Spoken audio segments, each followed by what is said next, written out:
हरे कृष्णा। मेरे channel divine कोमल में आपका स्वागत है। बर्बरीक को क्यों कहते हैं खाटू श्याम जी? बर्बरीक दुनिया के सर्वश्रेष्ठ धनुर्धर थे। बर्बरीक के लिए 3 बाण ही काफी थे, जिनके बल पर वे महाभारत के युद्ध में पांडवों और कौरवों की सेना को समाप्त कर सकते थे। आज के इस वीडियो में हम जानेंगे बर्बरीक और खाटू श्याम जी, इन दोनों नामों के पीछे क्या रहस्य है। तो वीडियो को अंत तक जरूर सुनिएगा। तो चलिए वीडियो को शुरू कर लेते हैं। हारे का सहारा बाबा श्याम हमारा। आज हम आपको खाटू श्याम जी बाबा जी के इतिहास के बारे में बताएंगे। इनका प्रसिद्ध मंदिर राजस्थान के सीकर जिले में स्थित एक पवित्र मंदिर है, जो महाभारत काल में बना हुआ माना जाता है। खाटू श्याम जी को भगवान श्री कृष्ण का अवतार माना जाता है, जिसकी देश के करोड़ों लोग पूजा करते हैं। खाटू श्याम जी मंदिर में हर वक्त भक्तों का तांता लगा रहता है और विशेष रूप से होली से कुछ दिन पहले सीकर जिले में खाटू श्याम जी का विशाल मेला आयोजित होता है, जिसमें राजस्थान सहित अन्य प्रदेशों के श्रद्धालु भी बाबा के दर्शन करने आते हैं। खाटू श्याम जी की कहानी महाभारत काल से शुरू होती है, जिस वक्त उनका नाम बर्बरीक था। बर्बरीक भीम का पुत्र और घटोत्कच का पुत्र था। बर्बरीक बचपन से ही बहुत वीर योद्धा था, जिसने अपनी माँ से युद्ध कला सीखी थी। भगवान शिव ने बर्बरीक से प्रसन्न होकर उसे 3 अचूक बाण दिए, जिसकी वजह से बर्बरीक को 3 बाणधारी कहा जाने लगा। उसके बाद अग्निदेव ने उन्हें एक तीर दिया, जिससे वो तीनों लोकों पर विजय प्राप्त कर सकता था। जब बर्बरीक को पता चला कि पांडवों और कौरवों के बीच युद्ध अटल है, तो वो महाभारत का युद्ध का साक्षी बनना चाहता था। उसने अपनी माँ को वचन दिया कि वो युद्ध में भाग लेने की इच्छा रखता है और वो हारने वाली सेना की तरफ से लड़ना चाहता है।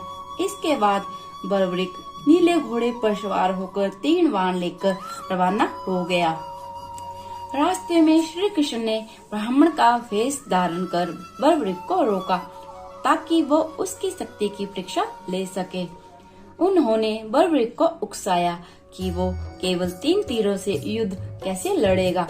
इस बात का जवाब देते हुए बर्बरीक ने कहा कि उसका एक बाण ही दुश्मन की सेना के लिए काफी है और वो अब वापस अपने तरकश में लौट आएगा। बर्बरीक ने तब श्री कृष्ण को बताया कि उसके पहले तीर से वो निशान बनाएगा, उसे समाप्त करना है और उसके बाद तीसरा तीर छोड़ने पर उसके निशान वाली सभी चीजें तबाह हो जाएंगी। उसके बाद वो तीर वापस तरकश में लौट आएगा। अगर वो दूसरे तीर का प्रयोग करेगा तो पहले तीर से जो भी निशान लगाए थे वो सभी चीजें सुरक्षित हो जाएंगी। कुल मिलाकर वो एक तीर से तबाही और एक तीर से रक्षा कर सकता था। जब श्री कृष्ण को बर्बरीक की शक्ति का पता चला, तो उन्होंने बर्बरीक को चुनौती दी कि अगर वो जिस पीपल के पेड़ के नीचे खड़ा है उसके सभी पत्तों को आपस में बांध देगा, तो उनको बर्बरीक की शक्ति पर विश्वास हो जाएगा। बर्बरीक ने चुनौती स्वीकार कर ली। उधर तीर छोड़ने से पहले ध्यान लगाने के लिए आंखें बंद कर ली। तब श्री कृष्ण ने बर्बरीक को पता लगे बिना पीपल की एक पत्ती को तोड़कर अपने पैरों के नीचे छुपा लिया।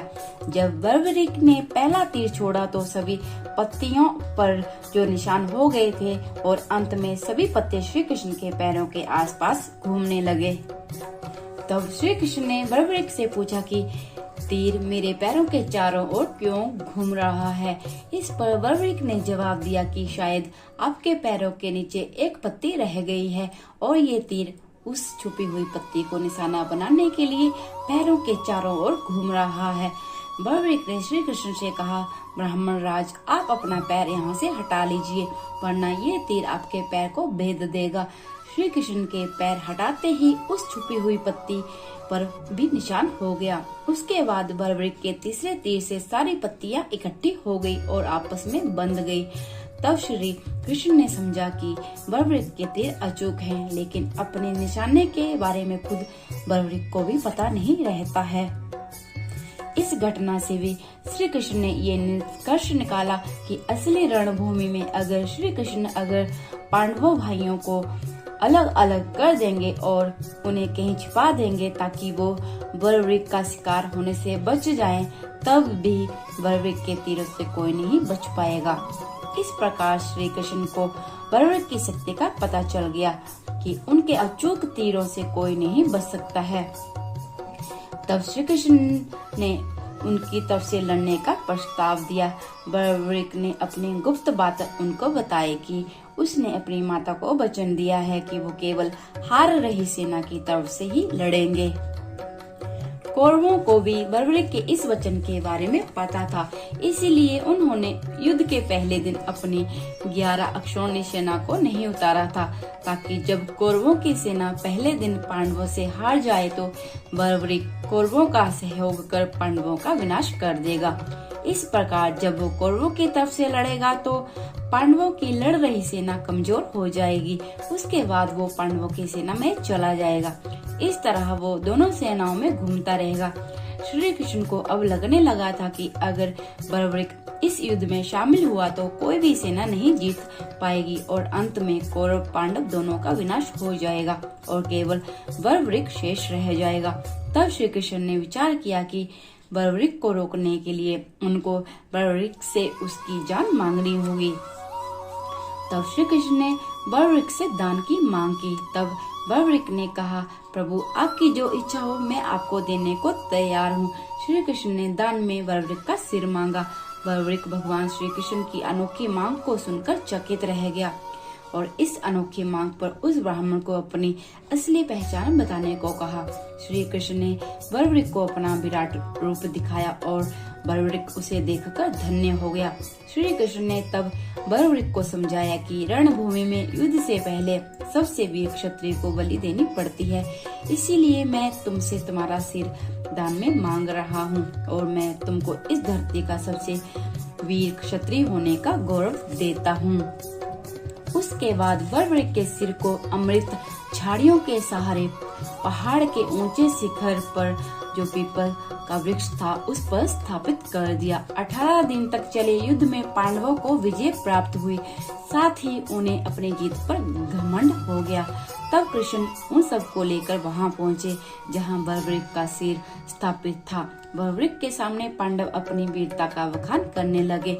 तब बर्बरिक ने कहा, आप सबका घमंड व्यर्थ है, जीत श्री कृष्ण की नित्य से हुई। मुझे तो श्री कृष्ण का सुदर्शन चक्र ही चलता नजर आ रहा था। इसके बाद बर्बरिक चुप हो गए। भगवान ने प्रसन्न होकर बर्बरिक को वरदान दिया कि वो कलयुग में तुम मेरे नाम श्याम जी के नाम से पूजे जाओगे और तुम्हारे सुमिरन से सभी मनोरथ पूर्ण होंगे। आज की इस वीडियो में इतना ही। ऐसी ही धार्मिक और आध्यात्मिक वीडियो को सुनने के लिए मेरे चैनल पर बने रहें। हरे कृष्णा।